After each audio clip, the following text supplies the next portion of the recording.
and welcome to Learning Music with Pat. Today for this segment I brought in a whole host of instruments basically because of their color. The instruments themselves don't play very well, but this is the kind of instrument that you find if you're going into a store. Most of these were bought at a discount store, although not all of them were. And if you look at them, the colors are bright, they're beautiful, and you can get a sense of how they were put together because you can see how they were put together. And it's important that you see this because children love instruments. They love to make noise. They love to hammer on something, blow into something. And this is a good way to start them in music. And it's not necessary that the instrument be good or careful or carefully calculated so it gets all the notes right. For some children, when they're very young, they're really interested in noisemakers. And so I brought some of these instruments, and they're very inexpensive. Some of them I even bought at a dollar store. But I want to show them to you because of the colors. The colors are wonderful, they're brilliant, and I know when I do some seminars on music, which I've done occasionally, people will gather up and say, look at the color, you know, and they're fascinated by the color. So for young children that aren't old enough yet to be able to finger anything, or they just want something they can blow into and make a sound, these instruments would be appropriate for them, and they're not very expensive. They're basically toys. They're made to look like real recorders. They're made to look like you could pull them apart in the three parts as we've discussed, but you probably couldn't do it. So I'm going to show them to you one by one, and I have a couple of bamboo instruments to show you as well. And this thing kind of got started because in my apartment building we've had renovations, and I put a lot of my instruments at storage to my twin sister's house, and then I thought I brought them back. I thought I brought them all back, but she called me and said, do you realize there's a whole bag of recorders, a whole container of recorders that you never brought back? So I got them back, and these are basically them. But they're interesting to look at. As I said, they don't play particularly well, but they're all right for noisemakers, for toys for children, and it gets them interested into sounds. Where do sounds come from?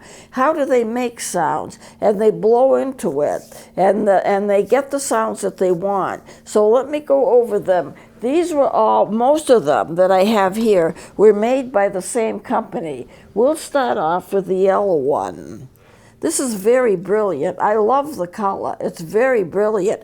Doesn't play well. Now, it does have the tone hole in the back, which is where my finger is. It's hard to see it because the color is bright. It does have the block, which is a plastic piece, and the block is the same color as the rest of the instruments, which is not unusual, by the way. The labium right here, and then you have your fingering and so forth. They even have the double holes, both on what would be the D and the C. There are double holes on both of them. So they have a modern design, and easy to hold, comfortable to hold, and not very playable. I'm going to play some sounds on it just so you can see.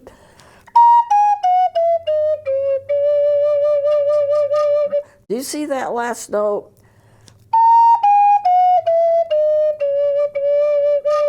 For some reason, and they all do the same thing, when you get to the lowest note, it plays too sharp. It plays like it's a D.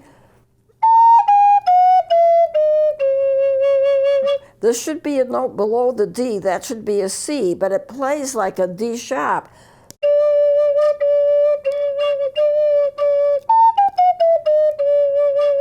So both the last two notes are off pitch, but it actually does fairly well other than that. You wouldn't be able to play it in a group or something, but it does play better than I expected it to.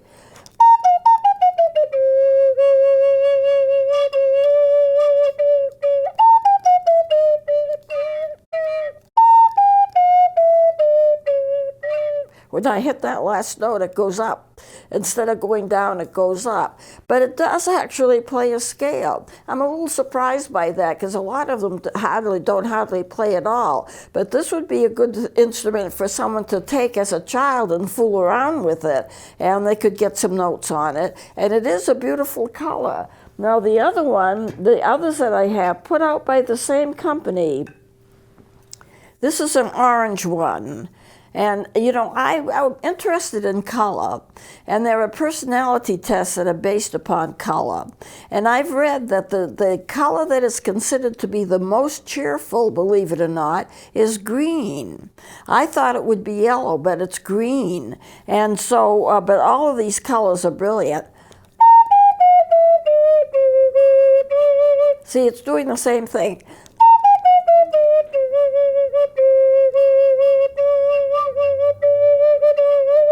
You lose that last note completely, but it plays all right. For a child, it plays all right. It gives them a start at any rate. You can see these instruments were made in halves and glued together. And so I think right now, I'm going to show you the red one, because they made some mistakes on it. I don't know if you're going to be able to see this. It may be too indistinct, but you can see, if you follow, if you can see there's a little light streak. And I don't know if that can be picked up, which is all right if it can't be. But I see it on both sides. It's like the instrument was made in two halves and then glued together. And I think many of these instruments were made that way. So you have two halves, and if it's not together right, sometimes you can see a crack where they were supposed to be put together and weren't. So my suspicion is, and I'll try it in a few minutes, and that it's not going to play as well as the others because of that. Now, when it comes packaged, you're not going to know that. You're not going to see it. But if you look at it, then you're going to be able to see that there's like a streak in the middle of it. And that streak shows that it was put in together as two halves glued together. It might be easier to see it on this side, but we're going to wait for Rick to kind of get a good fix on it here. And if it doesn't show up, it's okay, Rick. I can't. Hold it right there, Pat. Yeah, we're trying the best we can to get you to see this. Rick is very hardworking. I appreciate having him as my director. Yes, you can see it a little bit. See that streak? It's down right in the middle. That's where the instrument was glued together. There's a little knot right here. And the thing is, it wasn't put together right. Otherwise, that knot wouldn't be there. And then if you look up, you can see it particularly at the top of this red instrument. You see, it goes right up. Now, I'm going to show you the block. The block has a line. This is very unusual. Right down the middle of the block, it's usually one piece. And you'll notice to this side, well, I'm putting it on my right. It'll appear to you on your left. There's like a crack. It doesn't fit all the way. There's a crack right there toward the end of it. You can see it right there. So it was put together in parts and glued together. You can see the line down the block. That does not fit correctly. And you can see on the streak here, going all the way down, it was put together in parts. And they kind of missed the mark on this. I'm going to try playing it. I'm not sure whether it'll play well or not. See, it doesn't play as well because it's not fit together right. It still gets some of the note, but the lower notes are just not there practically. All poorly made, and all with a streak going up the side of it, and you can see where it's been glued together and not well taken care of. It is a pretty color. Kids will like it to blow into, but it isn't anything that you'd want to rush out and buy for them. But these were all made by the same company. Now I'm going to take, there's a couple of green ones here. And I love the color. This is one of my favorite colors. They're brilliant color. And they put it together, I think, right. It looks like it's right. The block looks like it's fully attached and everything. You can't see where it's been glued together, but I'm sure it has been. I'll try this and see how it works. This one does not work well at all. So it was careless. For some reason, I don't understand it, but you would think that when a person or a company makes an instrument, they could make it so it actually plays well. Why couldn't they? If they can make it so it doesn't play, why can't they put a little more work into it and make it so that it plays well? But it is a beautiful color, and a lot of people like this color, kind of a light green. And this is a darker green, but it's still green. And I can see when I get to the top of it that the block has been glued in, but it's not, there are cracks on either side of it. You can see the two cracks where it's been inset but not right. I don't see a line down the middle like the others had, but you see, it's just not put in well. And it was cheap, you know. I did a seminar, and one of my seminars, music seminars, I do them every so often, and I gave out instruments for people to take with them because they like to play them, and I want them to have something they can take home with them. So I got a bunch of them. And somebody said, "What do you call these?" And another lady shouted out, "Cheap." And I had to laugh because it was true, they're very inexpensive, but when you're teaching like 60 people in a class, you can't get the most expensive. But at any rate, it just gave them a chance. I gave them a lesson, how they would play it, how they would do scales and so forth, and I gave them each an instrument to take home. This is doing the same thing. After you get to that D, instead of going down, it goes up by a half a pitch.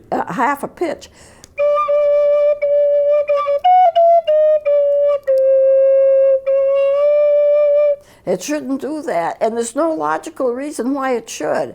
The longer the tube, the lower the pitch. So naturally, you would think it would go down by that half a step. I want to show you something here. Do you see the foot joint? The foot joint has been glued on. I just noticed this myself, and you can see the glue. I don't know if you can pick that up or not, but the glue isn't tight. You know, it's on this end, and you can see right here where my finger is. Whoops, right there. It's a smudge, and that's glue. Wherever they put it together, they didn't put it together well enough, and I imagine they did a little damage to it. With instruments, it has to be perfect. If it's not perfect, it doesn't work. But one thing, I'm glad that we have this shot of it. It does have, for the last two notes, a double hole situation. This one and this one. This would be the D if I had my finger on it, and this would be the C if I had my fingers in the right position to do that. So it has the two double holes, and that helps you with sharps and flats. However, it's not necessary to have them, but it's what more of the modern instruments have. But you can see all that glue that just kind of leaked out when they put it together. I probably think it was done by a machine, and it just kind of got ahead of them or something. So it doesn't play that well, but it is good to look at. Now I wanted to show you also this blue one. It's a brilliant color, you know, and it plays probably like the others, but you can see the line on the block, like they put it together in sections and glued it. There's a line there. That comes out pretty clearly, right in the middle of the block, and you have these little areas on either side that should be a little better than they are. Excuse me. I'm going to try and play some notes on it. And it has a little, it can do it some, but the quality is poor. And so, but it's fun to play for children. Then we have this lighter orange. And orange is a favorite color, and I can see there's a streak on one side of it where they glued it together that may or may not come in. Because of the color of the instrument, it may or may not come in, but there is a streak. There's a line in the block, and you can see that it hasn't been set in particularly well. There, whoops. You can see that line fairly easily now. You can see it right in the middle. And it's set in all right, but it's not as good as some of the others have been. And if you look to the side, you can see that white streak where it was supposedly put together, glued together.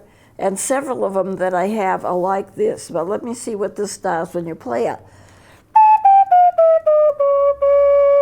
When you get a group of instruments and they all make the same mistake, they were probably all made by the same company, wouldn't you think? And this is the case. Now, these instruments, they all come packaged like this, I bought these. I haven't taken them out of the package, but it's what I've showed you. And they're all encased. And it says recorder, flute, a bec. I imagine that's French. I don't know for sure. You know, and that's the way they all come. And they have a little picture of on the side of a little boy playing, and on the other side a little girl playing. And but that's the way they are. Now I bought them because I love the color and because I can use them as a teaching tool, especially with children. Give them something to make noise with. Now here are a couple more. These don't play very well at all. This one here, I don't know where I got them from. This one here for a little boy, and this one here for a little girl. They're about the same. They don't play well. And I think you could, if you wanted to, take these off, but I haven't because they're pretty well glued on there.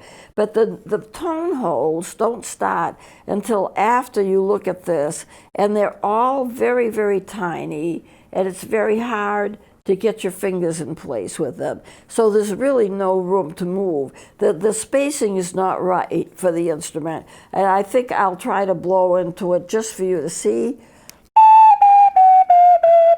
It's basically a noisemaker. And that's about it. You get about 3 notes on it. The rest are kind of squeaks. And I notice there's a little place where there's a white dot.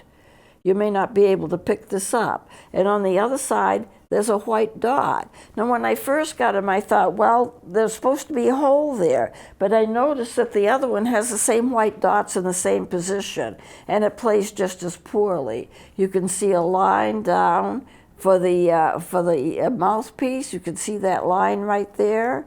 And you can see it has been glued together. So, you know, for these instruments, there's nothing wrong with the way that they make them, except that they're careless about them. And they need to make them a little better. And the spacing of the holes has got to be right, because if it's not, you're not going to get the right sound. This is, excuse me, more or less a noisemaker. So, excuse me while I take a drink here. Allergy season. So I want to show you this.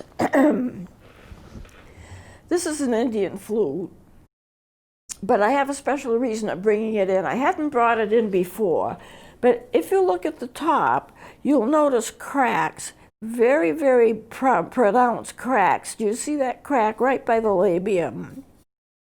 It's a very pronounced crack, and it goes up to the mouthpiece. It gets wider as it goes past the labium, and in other places also there are cracks. Look at the back. Whoops.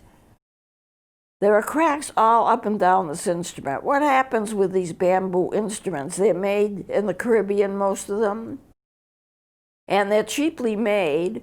The bamboo is not very thick, and when you start playing them, now you can see that crack there. They get cracks in them. Now, when it gets a crack in it, especially with these bamboo instruments where the wood is not very thick, don't continue to play it. The more you play it, the more the crack's going to widen and it's going to deepen. And I had an instrument that was about 3 feet long. It was a bamboo fife. And it was a beautiful instrument, but the crack was so wide that there was like a space this big, running all the way down the instrument. They didn't even, the bamboo didn't even come to a close. Well, it did at one point when they made it, but it sprung open, and you could almost get your fist in it. When you get cracks like that, you leave the instrument alone. I wouldn't toss it out. There's the things you can still learn from it, and it's a nice little instrument, but it has cracks in it, and you can't continue to play it. Some of the instruments from the Caribbean that I have, I really like them, but when they get like that, they can't be played again, because it will just deepen and widen, and pretty soon you've got a line.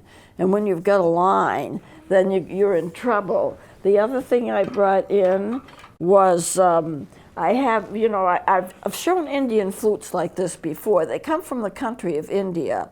And I've always thought that they were made for tourists as kind of an artifact of the Indian culture to bring back with them. And especially people who speak English, because if you notice right here, it'll say in English, whoops, I get it, there, made in India.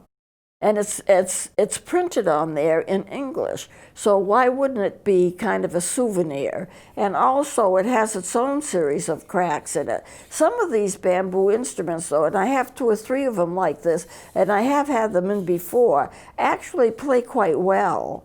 And I've actually used them for some solo work. But once they get cracks in them, it's not such a good idea to use them. And then this also says made in India, but it's in cursive writing instead of printed in. That's why, whoops, I gotta get it here so you can see it. Right there, made in India. So, and they're beautifully designed. Some of them play quite well. I've used some of them for solo work. This is the top of it, the labium, and if you look on the other side of it, on the other side of the mouth pleats, that C. I've always wondered what that C was, and I assume that they're saying it's in the key of C, but it may not be that at all. That's just my interpretation. And you can see there's a little spacing here. It's like the block is separated a little from the main instrument, and that's never a good idea. So it probably doesn't play as well as I'd like to have it play. But I have had some of them that have played well. So next time we meet, I'm going to go into mouthpieces and reeds, and the way that the mouth area is constructed so you can actually play an instrument. So that's what we'll be doing next time. So I'm going to close it here. Please join me next time.